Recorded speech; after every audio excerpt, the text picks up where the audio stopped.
Okay, so good morning. Today's daf is daf Mem Aleph. We are up to the Mishnah at the top of Mem Aleph Amud Aleph.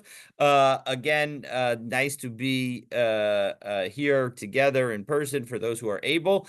We are going to be both in person and on Zoom every day this week.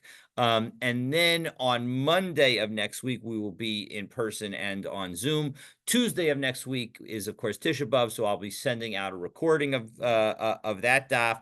And then Wednesday, 12 o'clock. I know. And then The Wednesday, Batra. I know. And then Wednesday, Thursday, and Friday of next week, I am not going to be around. And so Dove, who I've been covering for these last 2 weeks and will cover for next week at the beginning of the week, he's going to cover for me the end of next week and the following week. And so he will be doing it as usual, I believe, only on Zoom. So keep an eye on your WhatsApp, and he will help clarify all of that. Okay, but let's get started. We're at the Mishnah. Now, the WhatsApp. Well, yeah, it's big. Oh, absolutely. Kol chazaka she'eni mataina. So let me share my screen. My apologies. So where are we, and what have we been doing? So again, we remain in the third parak of Bava Metzia, and Bava Basra, excuse me, and in Bava Basra.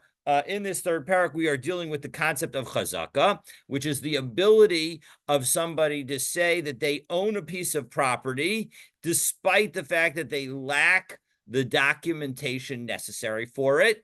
And generally, it's based on a certain amount of time that one is in the property. And so today, we are going to begin with the Mishnah near the top of Mem Aleph Amud Aleph, and we're going to highlight that adverse possession, that's when you take possession of something based on your presence there, is not sufficient. It's not alone. You can't just go walk into somebody's field when one does not have a valid explanation. And if you do that, it does not provide any evidence of ownership. So you get no chazaka whatsoever if you don't have a valid claim of ownership. So let's take a look and we'll see, because the Mishnah is going to help us clarify that. Kol chazaka she'eni mata'ana. If you have a chazaka that doesn't have a claim that's associated with it, really one can also understand it as sort of like an explanation of why you're on the property.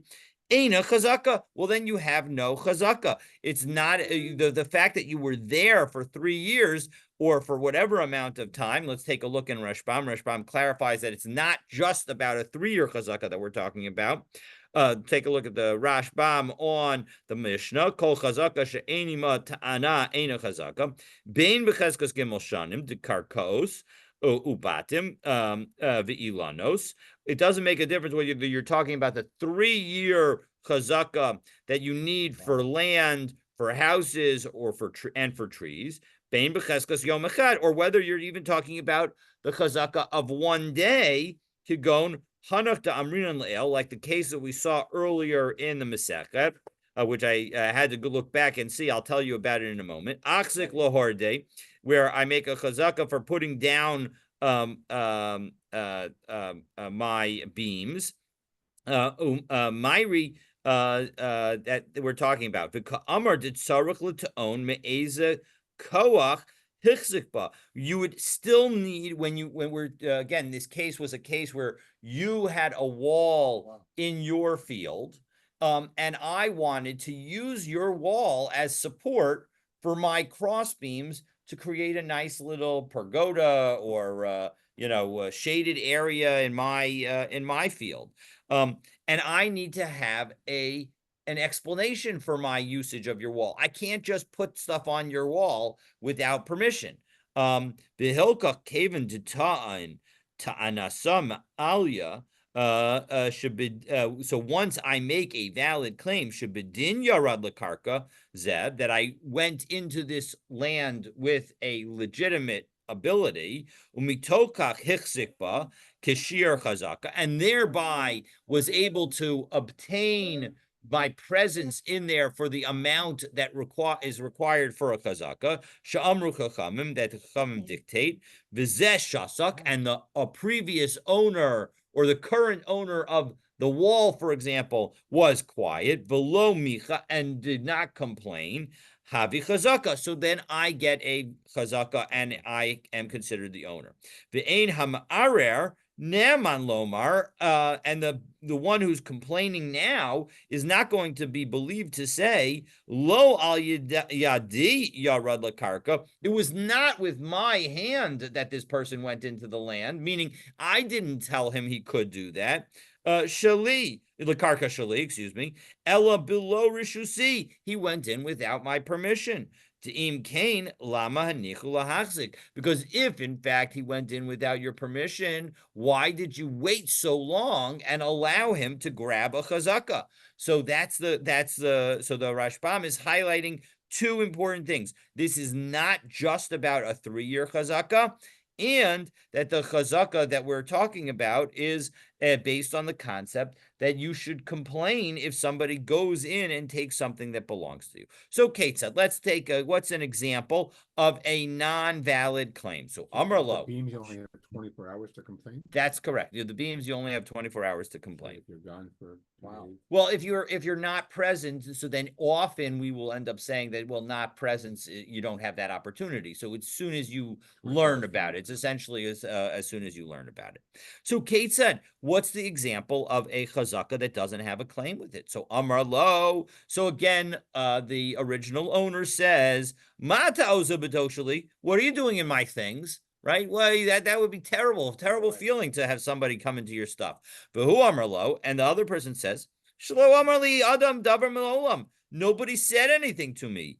Eina chazaka. In that situation, you do not have a valid claim. Shemacharti li.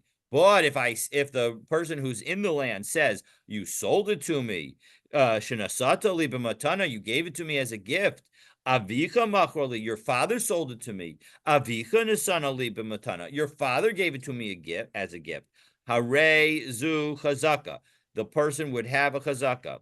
V'haba mishum yerusha eno tzarach taina. But if you inherit something, you don't need to have a claim. We're going to clarify exactly what that means during the course of the Gemara. But the idea is that if in fact we know that your parent was there, or grandparent, whoever you're inheriting from, was in the land, and now you are getting the land as a result of that position, we'll assume that you are making the claim that your grandfather, relative, whoever it is, had purchased it legitimately. You don't have to actually explicitly say that. Okay, so that's the meaning that haba mishum Yerusha ain't it tzarach taina. Okay, so we had a whole discussion earlier about Abba Shali, and one said Abba Shali, one said Avotai Shali. What you're talking? Yep. Go ahead. So we didn't necessarily know who was correct there, right? So how can we say that Yerusha, what do you call it, doesn't obligate him to make a taina? Yes, right. An excellent question.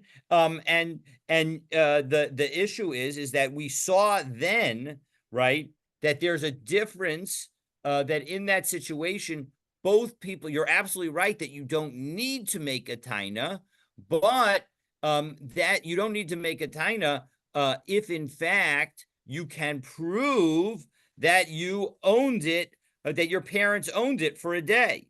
And remember, in that situation, we had no one having any witnesses to prove, or we had both of them having witnesses, so effectively there was no witnesses. So in the situation where there's where you cannot prove that you inherited it, so then that's going to be a problem. So the point is that you still need to prove that you inherited it, and that was the difference between those cases that we saw earlier, because in those cases we were talking about either where both people have proof that they inherited it, or neither of them had proof that they inherited it. But you're absolutely right to raise that case, because they're very, very similar cases, and it's important to note the difference.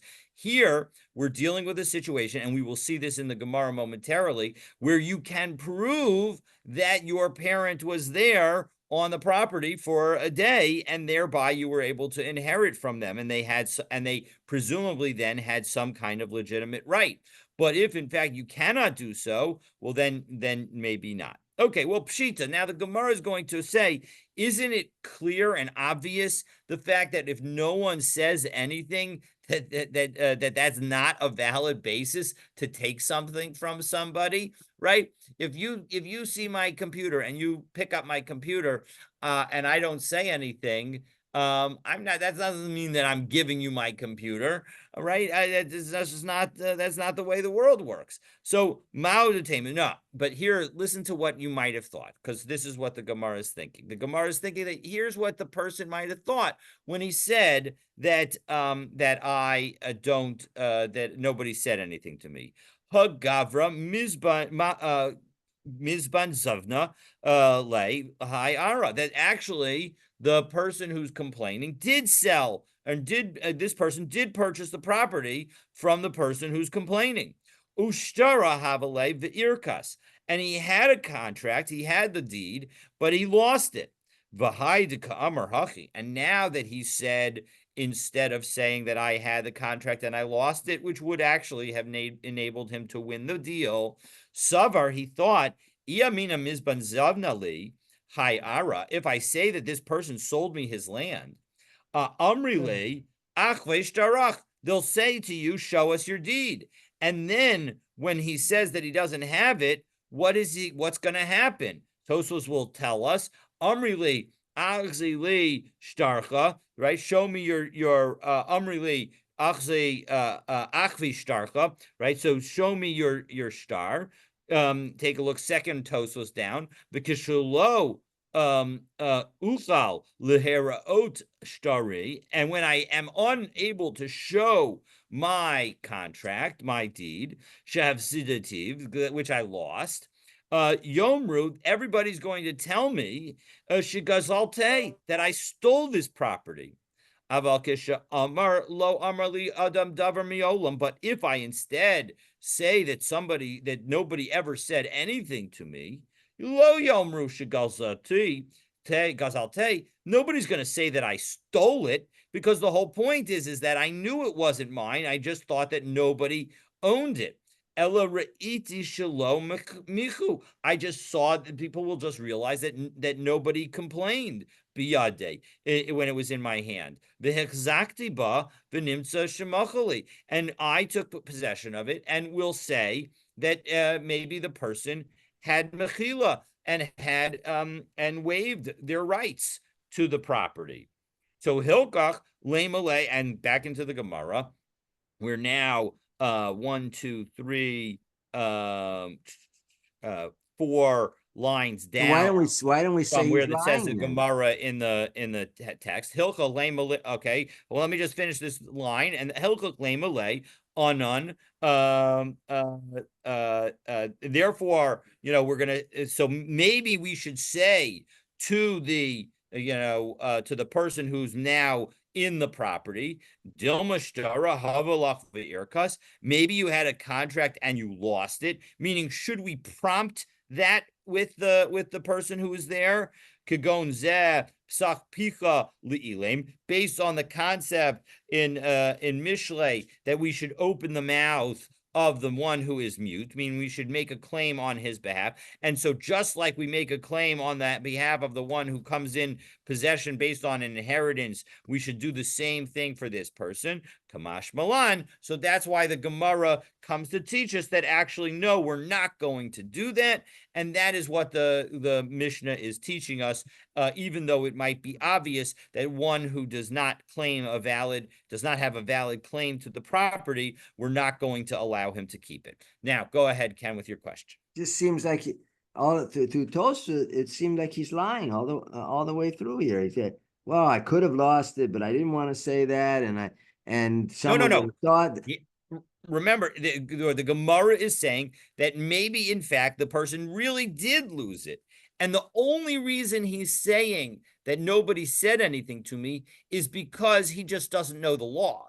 He thinks that the law will be more kind to him if he says that nobody said anything to me, because maybe when you say that you went into the property with nobody complaining, maybe we'll just allow, and in fact, you can understand, especially in modern US law, where adverse possession does not require a claim. I'm pretty sure. You could imagine somebody thinking that that same rule would apply in Jewish courts. Wow. And so a person might think that, hey, I'll just say I was there for 10 years, and as a result, the people who were there waived any ownership rights, and I'll win.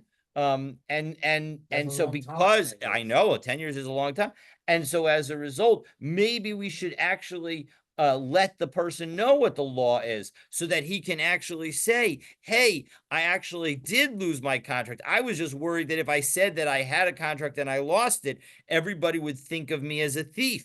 And so because I clearly don't have a legitimate claim. And so, but the answer is that actually, no, we think that people do lose contracts. And so that's exactly it. That's exactly the point. So then he has a claim, right?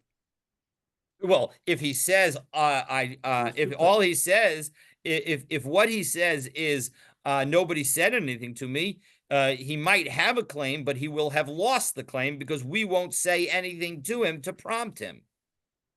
But in this case, we are. The Gemara concludes that we should say. No, Kamash Malan, we don't say anything. We Oh. don't tell him that the what the Mishnah is telling us, by telling us that in fact, if I only say that nobody ever said anything to me when I went into the land, that I lose. It's telling us that you don't open your mouth and tell him, oh, did you happen to have a contract and lose it? No, we don't tell him that. The person just lost, and it's tough luck. You need to need to know the law. In the United States, that's the concept of what is the name of the concept? You cannot know.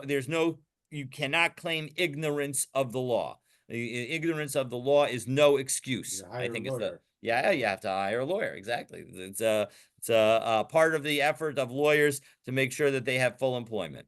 Okay, so now that we've dealt with this case, so now and set up the law, so now we're going to deal with two stories, and let's see what the stories are. So Rabbi Anan, Yeah, you don't know how the bombs phone.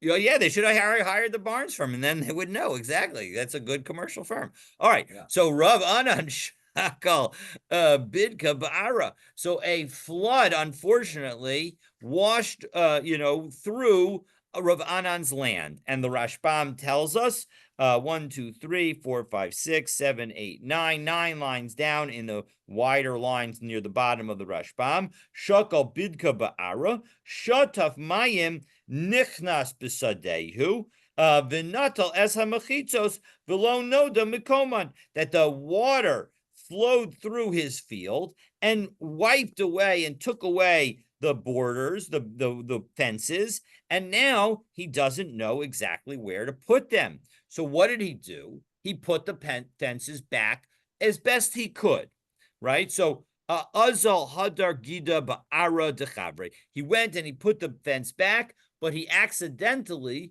put it on his neighbor's land. He did. He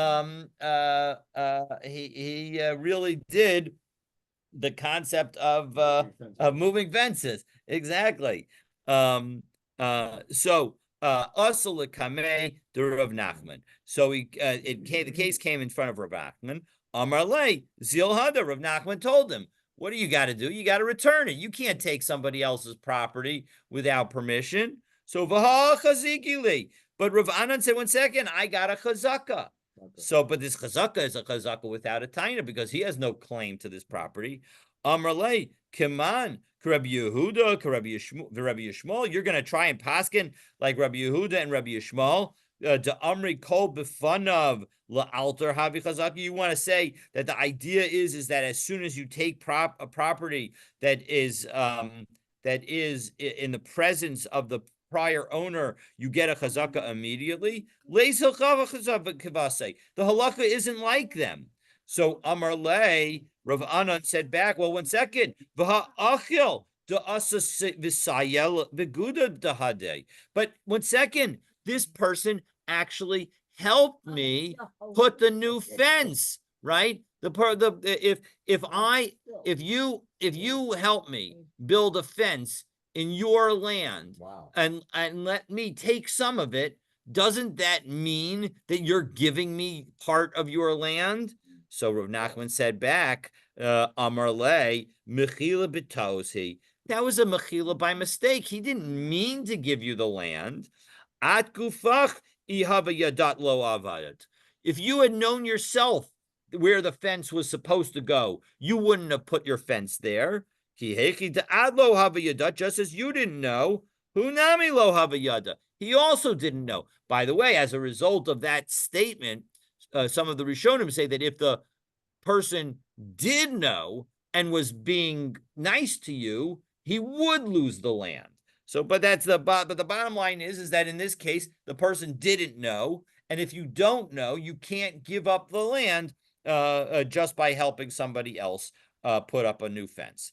So that's story number one. Story number two, very similar story. Rav Kahana Shakal Bidka Ba'ara.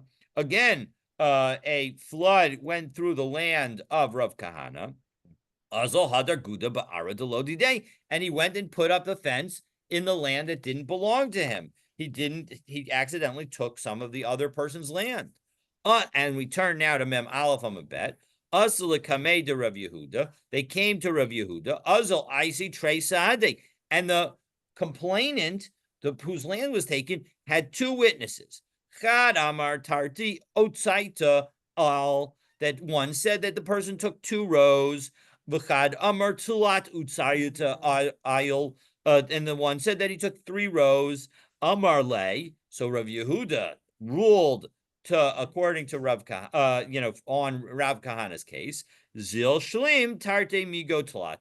Go take out at least 2 from the 3. Meaning the point is that since both of the witnesses agree that the person had taken at least 2, so then we can at least give back 2 rows. Amrle, come on, who are you paskening like? You got to tell me who you're ruling like. So he answered, Rabbi Shimon ben Elazar, like Rabbi Shimon ben Elazar. Tanya, because we have a brisa, Amar Rabbi Shimon ben Elazar, that Rabbi Shimon ben Elazar said the following: Lo nechlaku beis Shammai ubeis Hillel al shtei kitei edim sha'ata omeres mana v'achat sha'achat omeret mana v'achat omeret matayim. That when Beit Hillel and Beit Shammai argue about when witnesses come and disagree with one another, they do not argue about the case where there are 2 sets of 2 witnesses, where one says that you owe 100 and the other says that you owe 200. That everybody agrees in that situation. Everybody agrees that 200 includes 100, meaning that although arguably these witnesses potentially conflict with one another, and so as a result, we're not going to allow you to collect 200, but we will allow you to collect the 100. We won't say that these are conflicting witnesses who don't allow any collection whatsoever. Rather, right? So yesh b'chol matayim mana, so that within 200 is 100, and so we'll let you collect that. Alma nechlaku, but what do they argue about? Al kas achas. When it's a single set of witnesses, when you only have 2 witnesses. Sha'achad omer mana v'achad omer ve'echad omer masayim, where you have one saying 100 and one saying 200. So then, Beis Shammai omrim nechal ka'edusan. Beis Shammai says that those witnesses cannot be combined. They are 2 separate witnesses that, and so you have to divide their testimony. Ubeit Hillel omrim yesh b'chal matayim mana. Just as we say with 2 sets of witnesses, we'll say that 100 is included in 200. So too, we'll say with 1 witness saying each, we'll combine those 2 witnesses, make them into a pair of witnesses, and allow the lender to collect the $100 that he is owed. So Amar Rav Kahana, Only total of 2 witnesses? in a Is that what total, you're saying? That's exactly right. When even though there's only two total witnesses, when one says 100 and the other one says 200, will allow the lender to claim to collect the 100. And so exactly like this, just as Rabbi Shimon ben Elazar holds that Beit Hillel says in this case of two witnesses, one who says 100, one who says 200, will allow the collection of 100. So too in our case, where we have two witnesses, one who says you took 2 rows, one who says you took 3 rows, will allow the original owner to take back 2 rows. So Amr Le, Rav Kahana says back to Rav Yehuda, one second, V'hai Maisina lach igarta I'm going to bring you a letter to Ein Halacha Rabbi Shimon ben Elazar, that the halacha is not like a Rabbi Shimon ben Elazar. Meaning, I'm pretty sure I heard that in Eretz Yisrael they don't paskin like that. Amr Le lechi tesi. Go and bring it. Meaning, let's take a look at Rashbam. Lechi tesi. Amr Le lechi tesi. So it's the Amr Le is the name of the Rashbam. It's basically smack in the middle of the narrow lines of the Rashbam. There's an Amr Le that's a couple lines above it that's on the left margin. Amr Le ahandar miyad. I'm gonna, I will go back immediately. Ademaisis irgarta, when you bring that letter. Uke Rav Yehuda kaimalan. But we actually will end up saying, like Rav Yehuda, shekain nasa hadin, because that's how he actually ruled. And in the end, it seems Rav Kahana was not able to bring the proof that in fact there was in Israel they paskined otherwise, and instead we're going to paskin like Rav Yehuda that in fact two witnesses where one says that I owe James $200 and one says that I owe James $100. In that situation, we'll combine them and say that I owe James $100. Okay. But it's a different situation. One is talking about witnesses and the other talking about facts on the ground, 2 rows or 3 rows. But those, remember, here too, we're talking about witnesses. One witness says that you took 2 rows, and one witness says that you took 3 rows, that Rav Kahana took 3 rows. So it's exactly the same case. Just as one witness says you owe 100 and one witness says you owe 200, the other case is one witness says you owe 2 rows and one witness says you owe 3 rows. It's the exact same situation. I'm not seeing the difference. Well, you're combining the witnesses, right? Yes, in one both says cases. one and one says the other. Correct. In both cases, we're combining witnesses. So then how do you decide whether it's 2 or 3 then? Or you give we're going to just decide 2? with the minimum. Just minimum, you give 2, the lowest 2 common rows. denominator. So Exactly. you give 2 rows. Okay. Yeah, exactly. And that was precisely what Rav Yehuda ruled, that you have to give him 2 rows, give back at least 2 out of the 3 rows. Okay, so next case. So now the Gemara tells another story of an imperfect claim by an occupant. So let's take a look, and that will conclude our day. So Hahu Gavra, the Dar Bekashta Beilsa Arba Shnei, that this fellow lived in Kashta, and he lived in the attic, in the upper story of a particular building for 4 years. So Asam Iri debesa ashkache. So the person who owns the house came in and found him there. Amrle, my boss bahai besa. What are you doing in this house? Meaning, what are you doing in my house? Amrle, he said to him, Meplanya zavinta dezavna minach. I bought it from this guy who bought it from you. So I have a legitimate claim. So asa lekamed Rebbe Chia. So they came in front of Rebbe Chia. Amrle, Rebbe Chia said to the person who's occupying it, islach sadeh, if you have a witness, didarba ihu dezavdan minay, that the person who you bought it from lived there for at least 1 day, afilu chad yoma, even 1 day. That meaning, if you have somebody that proof that the person who you bought it from lived there for even 1 day, afilu chad yoma, ukimna la biadach, I'm going to establish that you own it, because your claim is not quite a valid claim, because if it was used to be Mark's apartment, and I say that I bought it from James, I need to be able to show that James has some connection to the apartment. It's not enough for me to say that I bought it from James, who bought it from you. Now, maybe I could say I saw James buy it from you. We saw that that was a valid potential claim. But if I just say I bought it from James and have no evidence of James purchasing from you other than James himself saying it, that would not be sufficient. So, okimna lam biyadach. Lo. But if you can't prove it, well, then you aren't going to win. Now, Rav happened to be there hearing Rabbi Chia give this answer. So what did Rav say? So Amar Rav Havi Yasivna Kamei de Chavivi. I was sitting near my uncle. Now, it's interesting. Rabbi Chia was a very unique situation. Rabbi Chia was Rav's uncle, both through Rav's father and through Rav's mother. Now, how could that be, right? Because you can't have siblings marry each other.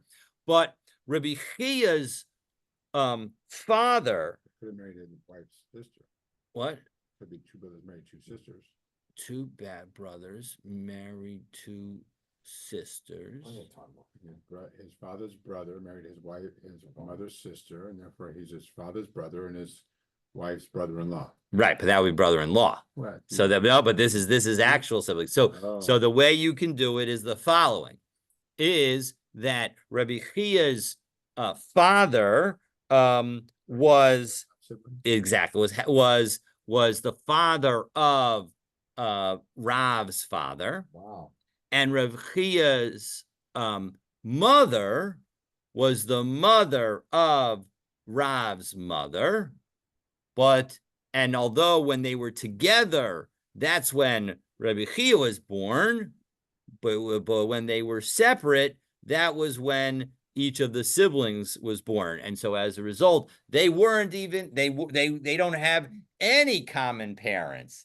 It's so it's a situation where there were no common parents between them, and yet it's his half uncle. It's his half uncle, exactly, half uncle, but two half uncles, a half uncle with both sides, so it makes a whole uncle, exactly. All right, but anyway, so the point is that's why he was called Chavivi. That was his uncle. Say that again. So again, Rabbi Chia's half brother on his father's side married Rabbi Chia's half sister on his mother's side, and so as a result, that enabled Rav to be to have Rabbi Chia as the uncle both through his father and through his mother. Okay, you can and again you can work it out again, but just know that if you have somebody who is a half sibling on each separate side, those two siblings are able, those two half siblings can marry each other because they are not siblings at all. Like in the Brady Bunch, the girls can marry the boys. Yes, like in the Brady Bunch, the girls can marry the boys. Yeshkov. Okay, so learning from modern tech. So they married each other. Is that what you're saying? And so exactly, so those arguably, I guess, those step siblings married each other, and then Rav was born from that step sibling relationship. And so, of course, they could have married each other. If you imagine, right, again, the Brady Bunch, if the oldest siblings had married each other before the parents married each other, you can imagine that it could have been a totally normal thing. You wouldn't even necessarily expect anything out of it. The parents met. Maybe exactly. It could very well be how the parents met. Okay. In any event, and again, Rabbi Chia came from the relationship of those two of the parents of the two step siblings. Mm-hmm. So okay, all right. So in any event, what is so now who's the uncle then? What? So he came from, those two got married? No. The Rabbi Chia, Rav is the product of the two step siblings, and Rabbi Chia is the product of those two step siblings' parents, the parents who made them step siblings, that's who Rabbi Chia is the child of. Okay, all right. But Rav said to them, "V'amri le," and I said to Rabbi Chia, "V'chi ein adam asli likach v'limkor balayla." Don't. Why you, Rabbi Chia, are you trying to force this person, right? And again, I'll be the occupant. That why are you forcing me to prove that James was on the property for a day? Because isn't it true that people buy and sell property within one night? As Yes. Right, people do that. So the but then I realized that this is what he must have thought. If we had said to if the person had said, if I had said to Mark, who was the original owner, that James bought the property in front of me, mehemen, then I would be believed. Then I wouldn't need to prove that James was on the property for a day. Migo de ibai amrle anazavanta minach, because then I could be believed to say that I bought it from you directly.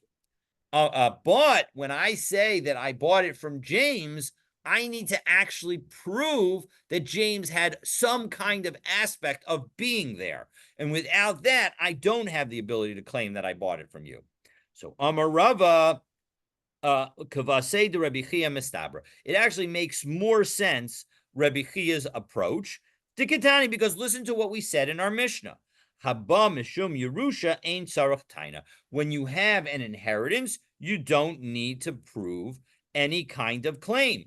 Tainahu delo boy, haraya boy. But although it is true that you don't need to bring a claim, you do need to bring some aspect of proof. Namely, you need to bring proof that your parent was there. Now, although that seems to be how we actually paskin, the Gemara rejects it as a definitive proof. The Dilma lo Rayabai, the lo Tainabai. Maybe you could make the case and say that actually, when our Mishnah says that you don't need to bring a proof, when you don't need to bring a claim, it means that you don't need to bring a claim or any kind of proof. Let's do some Rashbam here. This will help us. 1, 2, 3, 6 lines down in the widest of lines, middle of the line. Aval Raya. Let's take a look in that one. Be'edim shidarba yom echad miyaboy. You do need, if one says that I inherited the property, one needs to still bring witnesses that for at least one day, the person from whom you inherited the property was there for a day. Midulo katani haba mishum Yerusha ain sarach klum daikin hachi. We can understand this because the Mishnah could have said that you don't have to do anything. The fact that it didn't say we don't require anything. And the Hagozabach adds the word liton klum. You don't have to make any kind of claim whatsoever. So then we could have understand. But the bottom line, it could have said, the Mishnah could have made it very clear that nothing is required, neither a proof nor a claim. But the fact that it just says that you don't have to have a claim suggests that you have to have some kind of proof that you actually inherited it and that your parent had a valid, legitimate right to the property. Okay, next Rashbam, continuing on. Now we're 7 lines down in the Rashbam, middle of the line. Vidilma lo raya. Maybe you don't have to bring even a proof. V'hachi kamar. And this is what our Mishnah is saying. Haba mishum Yerusha ain sarach shum taina ba'olam. That when you come to property as a result of an inheritance, you don't need to make any kind of claim whatsoever. Elazu bilvad. But this alone, me'avi ani yorsha, that I just inherited it from my father. Have a low ede diras yom echad. You don't necessarily need to bring proof of witnesses that the father lived there for a day. V'lo tainus mechira, and you don't need some kind of claim of a sale, umatana, or a gift, shenitla la'aviv by, that some kind of that you don't need to have that it was given to your father. So that's the question, right? So maybe that's what it means. So as a result, the proof that Rava offers is not a definitive proof. And you can also say it's not a definitive proof because of the following reason. V'i bias ema, and if you want, you could say, sha'ani lo keach delo shadi zuze that I'm not going to, if I'm a purchaser, I am not just going to give away my money for nothing. And so let's take a look again at the next Rashbam. Again, this would be another reason to say that our Mishnah isn't actually a proof, so that maybe our Mishnah would require, when you have an inheritance, the proof that your father was there for a day. But when instead it's a sale, maybe when I say that I bought it from James, I don't need to prove that James was there for a day, because we'll say about sale transactions that I'm going to be more careful about investigating, and I wouldn't do that if I didn't know that James was in fact there. And so as a result, maybe we could say that, because I'm not going to throw away my money. The Ibayas Ema, take a look again in Rashbam. Now we're 8 lines down in the Rashbam, end of the line. The Ibayas Ema shiny lokeya. Afilu im tomar ki hayorish tzarech raya de darbeit, that Morisho Yom Echad, that even if we were to say that somebody who inherits property needs to prove that the person from whom they inherited the property was there for a day, lokeach adif tfei, a buyer is better, miyoresh, from an inheritor, to lokeach ilu lo brirale milsa, if it wasn't clear to the purchaser, that definitely the person who sold it to him, mibala karka that he bought it from the original owner, lo havishadi zuze bichdi, he wouldn't give his money away for nothing. Hilkach vaday im amilsa shapir. And so as a result, if I make the claim that I purchased it from James and he purchased it from you, that would be sufficient. Now, we don't actually paskin that way. We're just noting the fact that it is a theoretical possibility that that's what the Mishnah could have meant. And so, and that our Mishnah is not a definitive proof in support of Rabbi Chia, even though we paskin like him.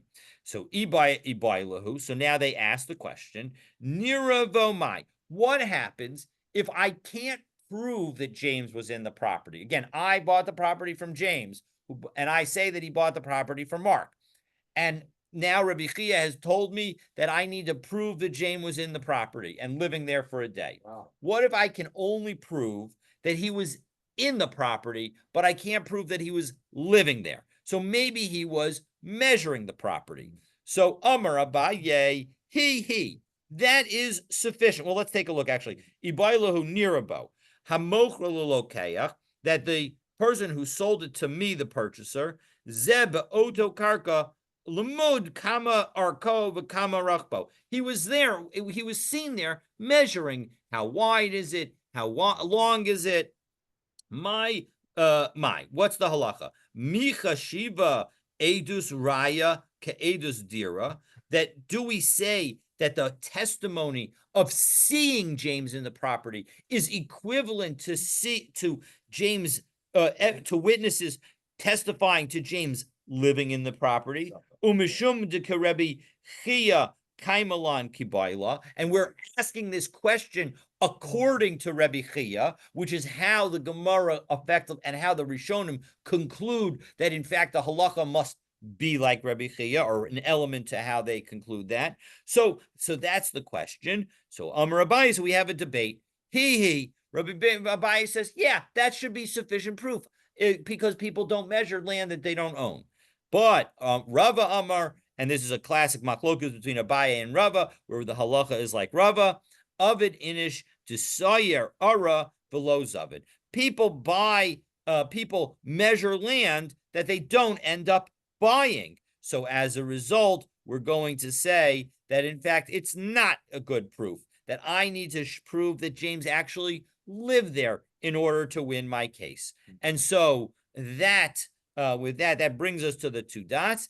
And now we're going to, again, we're dealing with various cases of chazaka, of where I have a claim to a property and have lived there for a certain number of years. And therefore, maybe I don't need to have any proof of it, but that even if I don't need proof, I still need to have a valid argument, a valid explanation for why I'm on the land. And just as in this last case, where I am a second purchaser from Mark, who was the original owner of the land, tomorrow we're going to deal with multiple purchasers.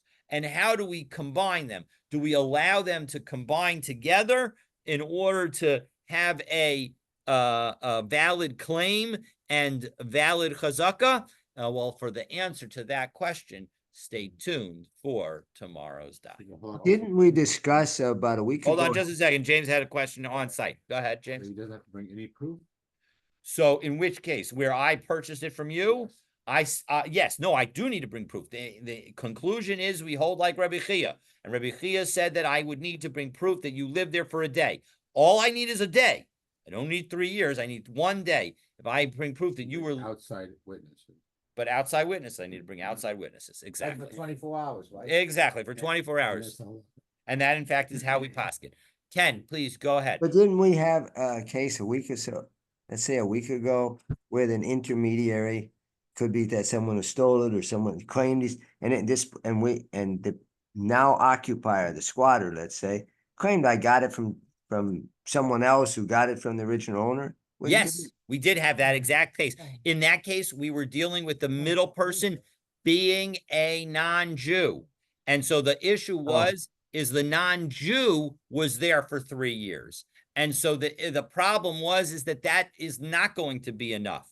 We won't give the non-Jew that benefit.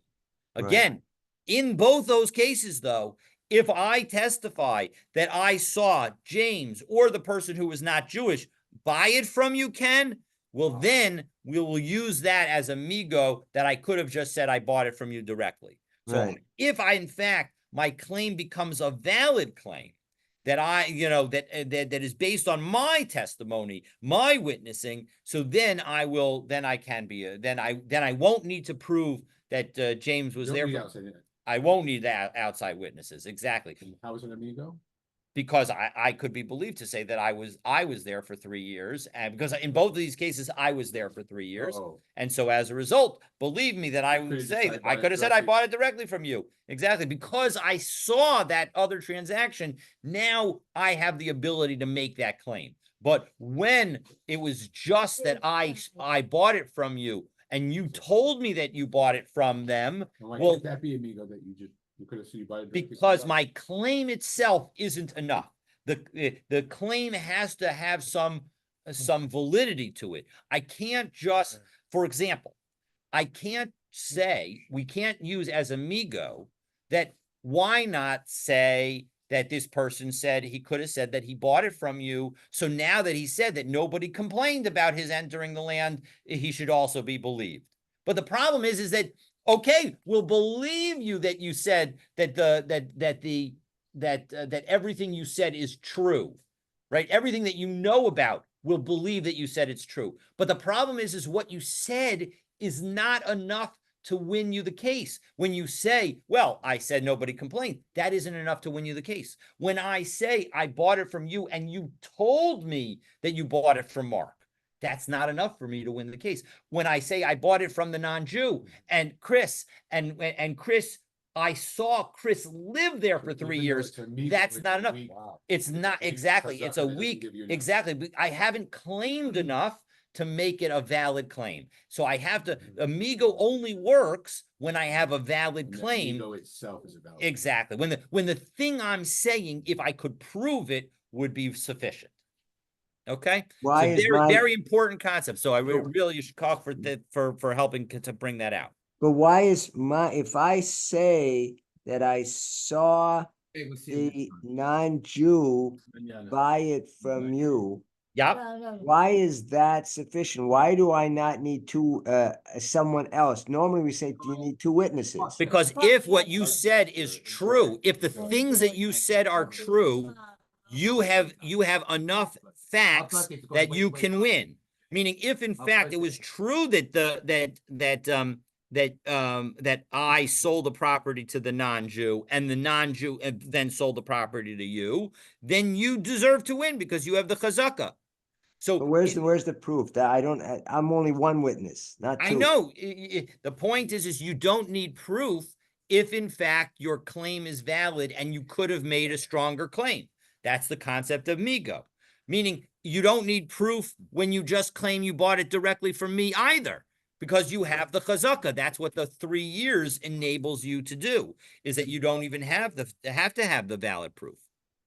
Oh, so the claim is like, is the claim that I bought it is a strong It's a strong explanation for why you're there. explanation, a strong, I don't know, proof, but it's a strong It's a strong claim. statement. It's a claim is a strong statement, I guess. Exactly.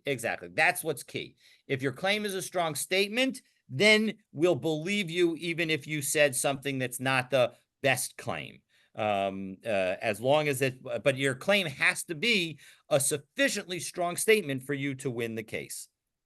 Okay, so again, we'll pick up. I still have some difficulty, because if I say that I bought it from you, you could say, no, you didn't buy it from me. So it's my word against yours. Yes, and that's why if you have the chazakah of the 3 years, Okay. then that's why we're going to let you win. And if you don't have the chazakah, or if I complain about your being there within the 3-year time frame, well, then you're not going to win the case. You'll lose that case because you don't have the chazakah. And so again, this is all a way of trying to ensure that property has ownership, because when property doesn't have ownership, you don't have investment in property, you don't have all the goods that are associated with the development of the property, et cetera, et cetera. And we're trying to, the rabbis recognized that was the case, that you need to have solid ownership. We need strong ownership laws in order to give people the necessary incentives to be able to invest in property. And without that, you would lose that. And so as a result, the rabbis developed this concept of chazakah so that every piece of property should have valid ownership very quickly, and not be lost to society based on the fact of people arguing about who owns it. The 3 years is somewhat arbitrary. The rabbis could have said 4 years. They could have said 2. That's exactly right. That's exactly right. Now, of course, there was a couple of different explanations, right? For it, is that the amount of time, right, to travel to España and back and forth? Is that the amount of time to travel to España? Exactly. Right. Exactly. So there are a couple different explanations, but the bottom line is you're absolutely right that there was some arbitrariness to that setting of the time limit. All right. Looking forward to continuing tomorrow. Be well, everybody. Have a great day. Amen.